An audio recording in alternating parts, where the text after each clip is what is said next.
Hello friends, নানান ব্যঞ্জনে তোমাদের সকলকে স্বাগত জানাচ্ছি। আজ আমি দেখো এখানে একটা লোকাল মাছ নেওয়া হয়েছে। মাছটা বেশি বড় না, একটা ছোটোই। তো এই মাছটাকে এখন আমি লবণ আর হলুদ মাখিয়ে নিচ্ছি। তো গোটা মাছটাই এনেছে, তো মাথা টাথাগুলো রয়ে গেছে। আর এখন আমি এইখানে দেখো তেল গরম বসিয়ে দিয়েছি। এখন মাছগুলোকে ভেজে নেব। মাছগুলোকে ভেজে নেব, একবারে ভেজে নেব, সেই জন্য এই প্যানটা বসিয়েছি।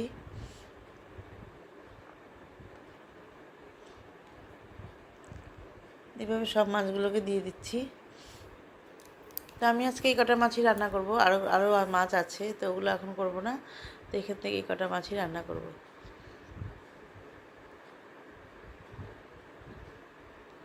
এখন মাছগুলোকে উল্টিয়ে দিচ্ছি, দিয়ে এইভাবে ভেজে নেব।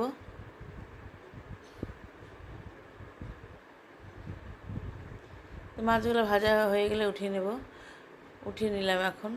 আর এখন দেখো কড়াই বসিয়েছি, এর মধ্যে একটু জিরা ফোড়ন দিয়ে নিলাম। আর এদিকে লবণ আর হলুদ দিয়ে আলু মেখে রেখেছি। এখন এগুলোকে ভেজে নেব। সব আলুগুলোকে দিয়ে দিলাম, দিয়ে এখন এগুলোকে একটু ভেজে নেব।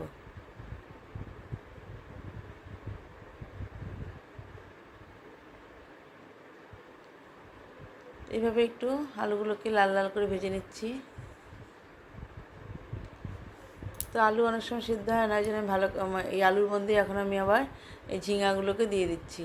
এগুলো লবণ হলুদ মাখানো আছে। এখন এই ঝিঙাগুলোকে দিয়ে এখন আলুর সাথে একসাথে ভেজে নেব।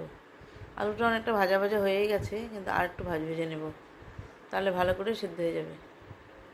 তো এখন দেখো ঝিঙাগুলোকে দিয়ে দিলাম, দিয়ে একসাথে দুটোকে ভেজে নিচ্ছি। এখন একটু ঢেকে দেব। তো এখন একটু ঢেকে দিলাম। আর এদিকে দেখো আদা আর কাঁচা লঙ্কাটাকে আমি একটু পেস্ট করে নেব। এখন ঢাকনা উঠিয়ে দেখো অনেকটা মজে গেছে। এখন আর একটু নেড়ে চেড়ে নিয়ে এখন আমি এগুলোকে নামিয়ে নেব। ওইদিকে আমার আদা কাঁচা লঙ্কাটা পেস্ট হয়ে গেছে, পেঁয়াজটাকেও পেস্ট করে নিয়েছি। এখন আমি এটাকে নামিয়ে নিচ্ছি, ঝিঙা আর আলুগুলোকে। এখন সামান্য অল্প তেল দিয়ে দিলাম। তেল দিয়ে এখন এর মধ্যে কুচি করে রেখেছি পেঁয়াজগুলোকে দিয়ে দিলাম, দিয়ে এখন একটু ভেজে নেব।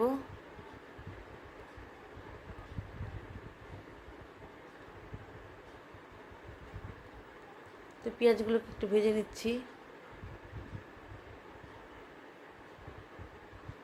এখন এর মধ্যে আদা কাঁচা লঙ্কা পেস্টটা দিয়ে দিলাম, দিয়ে একটু মিশিয়ে নিলাম।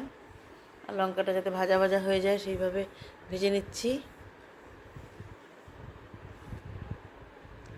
তো এখন এর মধ্যে পেঁয়াজের পেস্টটা দিয়ে দেব।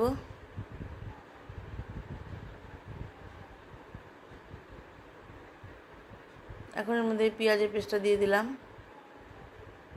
দিয়ে তো ভালো করে নিয়ে নিচ্ছি।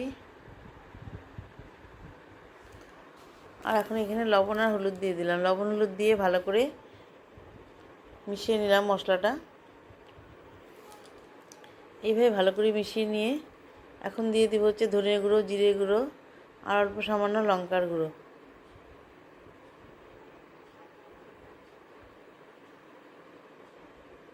দেখো এখন মশলাটা দিয়ে দিলাম, দিয়ে এখন ভালো করে আবার মিশিয়ে নিব। এইভাবে ভালো করে মশলাটাকে ভেজে নিচ্ছি। এখন এর মধ্যে সামান্য একটু গরম জল দিয়ে দেব। মশলাটা একটু কষিয়ে নিয়ে একটু গরম জল দিয়ে দেবো। এখন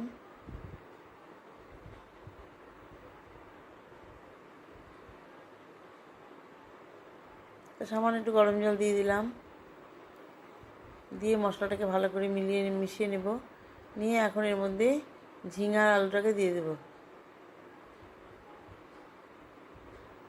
ঝিঙা আলুটাকে দিয়ে দিলাম, দিয়ে এখন এটাকে মশলার সাথে ভালো করে কষিয়ে নেব।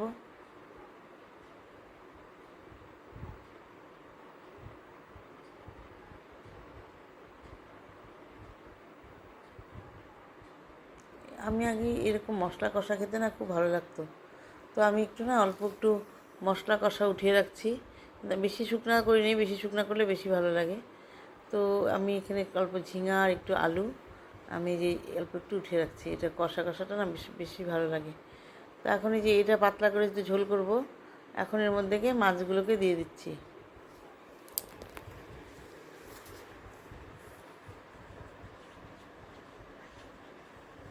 মানে তাজা মাছ একটু পাতলা করে ঝোল করলে বেশ ভালোই লাগে। এইভাবে ঝিঙা দিয়ে পাতলা ঝোলটা বেশ ভালোই লেগেছিলো। তো এখন এইভাবে মাছগুলোকে দিয়ে দিলাম সব, দিয়ে এখন একটু ফুটিয়ে নেব।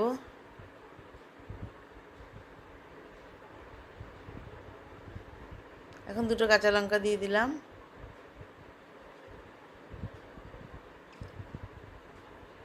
এইভাবে ফুটিয়ে নিয়ে এখন আমি কিছুক্ষণ ফুটিয়ে নিয়ে তারপর এটাকে আমি বন্ধ করে দেবো। এইভাবে আমার রান্নাটা হয়ে গেল। তো বন্ধুরা, তোমাদের যদি ভালো লাগে থাকে তাও প্লিজ একটু কমেন্টসে সাবস্ক্রাইব করবে। আর তোমরা যেন সবাই ভালো থাকো, সুস্থ থাকো এবং আমার পাশে থেকো। নমস্কার।